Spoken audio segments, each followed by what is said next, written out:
Hello guys, ഇന്ന് നമ്മൾ ഫോറമാളിൽ hello mummy movie book ചെയ്തിട്ടുണ്ട്. സോ നമ്മൾ കാണാനായിട്ട് പോവുകയാണ്. സോ ഫോറമാളിലൊരു പാർക്കിങ്ങിൽ ഇതെന്ന് വെച്ചാൽ ഫോറമാളിൽ പാർക്കിംഗ് ഫീ ഫ്രീ ആണ്. ദെൻ നമ്മൾ പി വി ആറിലേക്ക് പോവുകയാണ്. പി വി ആർ എത്തി. ഈ ഒരു ഏരിയയുടെ പ്രത്യേകത എന്ന് വെച്ചാൽ എനിക്ക് ഈ ഏരിയ ഭയങ്കര ഇഷ്ടമാണ്. ഇവർ സെറ്റ് ചെയ്തിരിക്കുന്ന ഇൻറ്റീരിയർ ആണെങ്കിലും അവർ ആ ഒരു ആംബിയൻസ് കീപ്പ് ചെയ്തിരിക്കുന്നത് വളരെ ബ്യൂട്ടിഫുള്ളായിട്ട് ചെയ്തിട്ടുണ്ട്. സോ ഞാനത് ഡീറ്റെയിൽ ആയിട്ടൊന്ന് ഷോക്കേസ് ചെയ്യാമെന്ന് വിചാരിച്ചു. സോ ഞാനൊരു വീഡിയോ എടുത്തു ഈ ഒരു ആംബിയൻസിൻ്റെ ഫുള്ളായിട്ട്.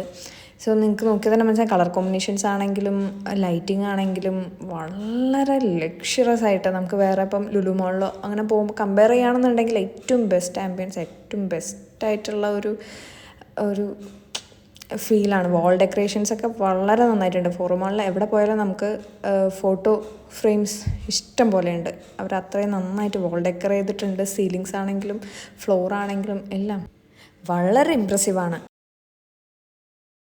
ഇത് സ്ക്രീൻ 1 സ്ക്രീൻ 2ലേക്ക് എൻട്രൻസ് ആണ്. ഇതിൻ്റെ 2 വോള് ശ്രദ്ധിച്ചാൽ മനസ്സിലാവും. മമ്മൂട്ടി, മോഹൻലാൽ, പ്രേം നസീർ, മഞ്ജു വാര്യർ ഇവരുടെ പിക്ചർ വരച്ചിട്ടുണ്ട്.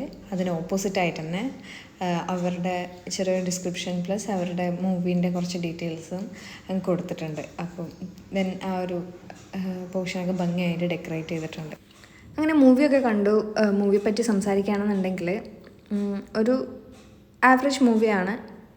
ഫസ്റ്റ് ഹാഫ് ഓക്കെ ആയിരുന്നു, സെക്കൻഡ് ഹാഫ് എനിക്ക് അത്ര ഓക്കെ ആയിരുന്നില്ല. ഹ്യൂമേഴ്സ് എല്ലാം എനിക്കൊരു 80% വർക്കൗട്ട് ആയില്ല. ബട്ട് തിയേറ്റർ റെസ്പോൺസ് വെച്ച് നോക്കുമ്പോൾ ചില ഹ്യൂമേഴ്സൊക്കെ എനിക്ക് വർക്കൗട്ട് ആയിട്ടില്ല, പക്ഷെ മറ്റുള്ളവരിരുന്ന് ചിരിക്കുന്നുണ്ടായിരുന്നു. സോ എനിക്ക് തോന്നുന്നു ഇറ്റ് ഡിപ്പെൻസ്. ഞാനൊരു 6 ഔട്ട് ഓഫ് 10 റേറ്റ് ചെയ്യും. അപ്പോൾ അത്രയേ ഉള്ളൂ. Okay, by.